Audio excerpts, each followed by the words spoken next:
Mēs visi zinām tos kritiskos brīžus, kad budžeta plānošana nepalīdz. Un aizņēmums no nelegālā kreditora liekas kā vienīgā izeja.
Aizdevuma dēle ir persona, kas aizdod naudu bez valsts finansiālā departamenta atļaujas.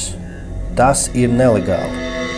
Vai tev, vai kādam, kuru tu pazīsti, ir piedāvāts kredīts bez dokumentu aizpildīšanas, ir draudēts, kad nevarējāt samaksāt, ir bijis kredīts, kurš turpina augt pat tad, ja veicat maksājumu laicīgi, jo tu esi aizņēmies naudu no nelegālā kreditora, tu neesi izdarījis neko sliktu, bet neļauj nelegālai kredīta dēlei izsukt pēdējo asinslāsi.